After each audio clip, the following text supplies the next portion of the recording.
Of Men and Dragons by DrBlackJack21, Chapter 32. Once again, Shahar was standing in the recently completed guard tower, looking out over the slowly expanding wall. For once, everything was going according to plan. At this rate, the palisade would be up well before spring. It was a simple design of mid-sized trunks placed firmly together to allow virtually no space between posts. The tops of the logs were sharpened to a point to make climbing them a little extra awkward. Additionally, a walkway was placed near the top of the wall along the inside. This gave potential guards a variety of vantage points, in addition to those offered by the towers that would be spaced every few hundred meters. Embril's well was also nearly complete. The hole had been dug, then lined with stones, and it maintained a more than adequate water level at all times.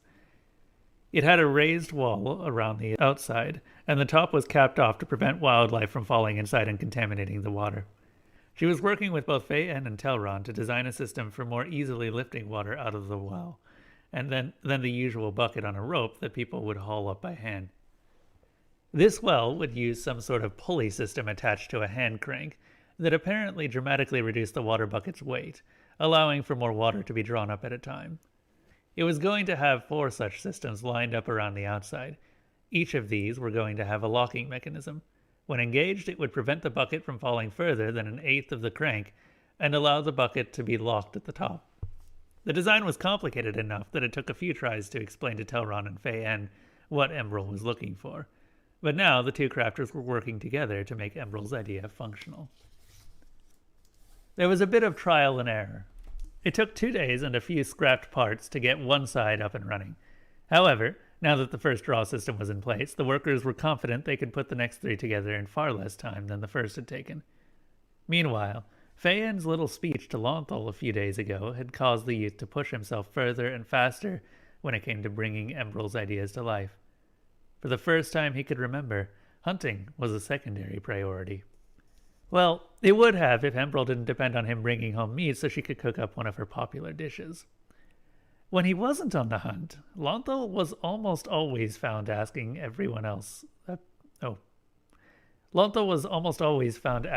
what else he could help with.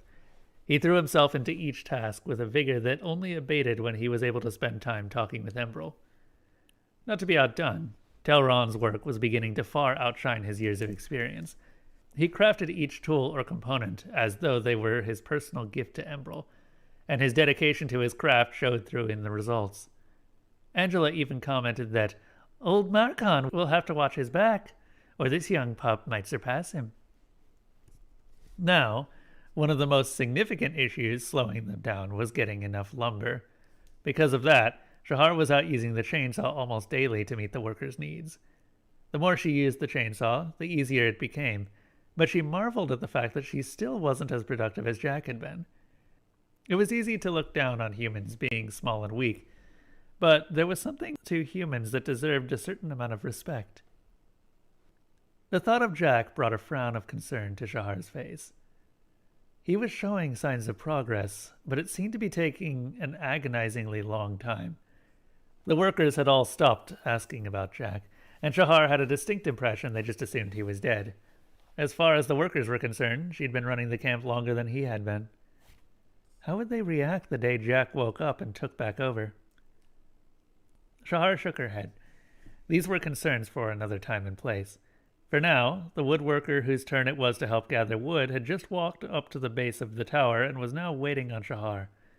She had more trees to cut to help supply the camp's needs, and she'd have plenty of time to worry about Jack tonight as she gave her report on the day's progress. It was always painful to look at Jack's unmoving face as she spoke to him at night, but there was something oddly comforting about holding his hand and feeling his warmth radiating into her own as she spoke. As long as the warmth flowed, Jack lived, and that was good enough for Shahar, for now.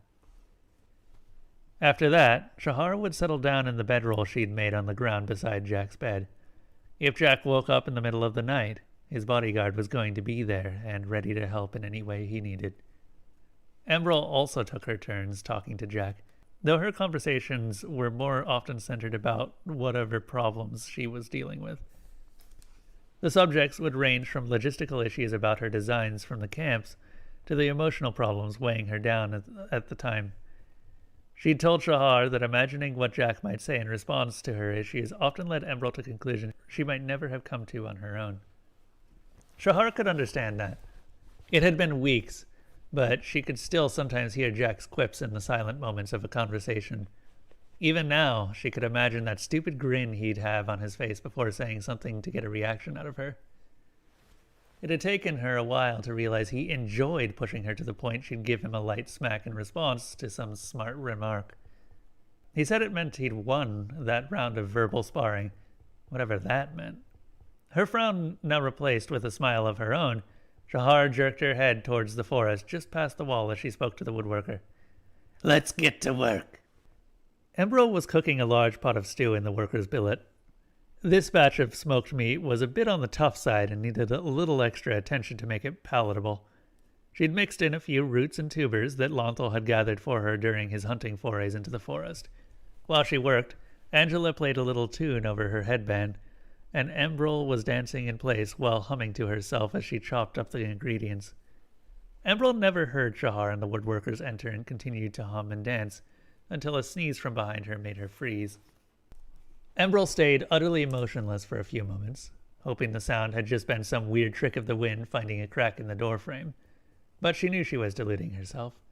She turned around extra slowly, hoping not to draw attention to herself as she did so, but found her efforts in vain as two pairs of eyes were now staring at her. The eyes were accompanied by a couple of grinning faces that were obviously enjoying the show at Emerald's expense. Emerald glared at the pair that were currently shedding sawdust with every movement. "Look at you two! You're filthy! Go outside and dust yourself up before you ruin my stew!" Shahar's grin only grew a little wider in response. "Don't get so mad because we caught your little show. Besides, aren't I the one in charge of the camp at the moment? Who gave you the authority to order me out of here?" Emerald bared her teeth and shook her tendrils in a half-joking threat display before speaking. "I'm the cook, and if you want this delicious stew for dinner, rather than some stale bread and water, you'll do as I say. Now go clean yourselves off before coming back into my kitchen." The worker, Janko, if Rumble remembered correctly, looked back and forth between the two women, wondering just how much trouble he would get in merely by being present to witness such a spectacle. The usually shy and docile Emerald was now advancing on the nearly unflappable Shahar with a wooden spoon, and Shahar was backing down. Both hands were held up as the unstoppable Shahar surrendered to the tiny Emerald. Okay, you win. I'll go dust off. Just put away the spoon." As Shahar walked out the door, Janko could hear Shahar mutter to herself, "I have this whole bloody camp dropped in my lap, and I run the thing without any complaint. But do I get any respect? No. Instead, I get chased away from dinner by a wooden spoon and the threat of stale bread." Her tone seemed to be at least half-joking, but he wasn't sure. Janko was now doing his best to not attract attention by remaining completely motionless. Sadly, it didn't work. Emerald's gaze slowly shifted to him before she broke out the cutest grin he'd ever seen. "Sorry about that. I hope we didn't scare you too much, though I would appreciate it if you'd go dust off also." He just gawked in wonder at the strange little woman who had gone from terrifying warrior of legend to a cute little girl just barely over his daughter's age in the blink of an eye. It took his brain a moment to catch up with the shift, but once he did, he relaxed as he responded to the now impossibly cute eyes innocently looking up at him. Yeah, no problem. I'll be right back." As soon as he walked out and the door shut, Emerald could hear the laughter shared between Shahar and Janko. The diminutive chef reluctantly went back to her cooking. As she worked, she spoke in an exasperated voice to Angela. "Why didn't you warn me people were coming in? They caught me dancing." Angela's voice sounded a little too innocent as she responded. "Would you believe I got too caught up in the music and dancing and didn't notice?" Emerald was a little over-enthusiastic as she started pasting the root she would add to the stew to thicken the mixture. She splattered the wall and herself liberally as she worked out her embarrassment. "No, I don't believe that. You are far too aware of our surroundings to miss a little thing like that, especially since I know you happen to be riding along with Shahar in her headset as well." Angela's voice took on an apologetic tone. Okay.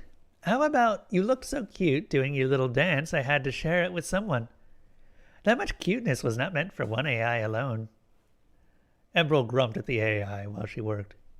"Well, next time, give me a warning, or else I'll... Angela's voice was now confident of victory. Or you'll what? You can't threaten me with a spoon or stale bread the way you did with Shahar." It was apparent that Angela thought she was untouchable. Emerald huffed indignantly before pulling out the most dire threat she could think of. "Or else I'll learn to control my excitement like a proper lady, instead of joining you by hopping up and down in celebration." Angela was quiet a moment before her defeated voice responded. "You win, on the provision that you never use such a diabolically evil threat on me again. That just wasn't fair." Emerald's voice was considerably brighter, now that she had gotten one up on the offending parties in the little debacle that shall never be spoken of again. As she started chopping up the root to go in the pot, Emerald was back to humming and swaying her hips as she worked. Shahar was holding Jack's hand and speaking with laughter in her voice. "And then she threatened me with a spoon. A stupid wooden spoon."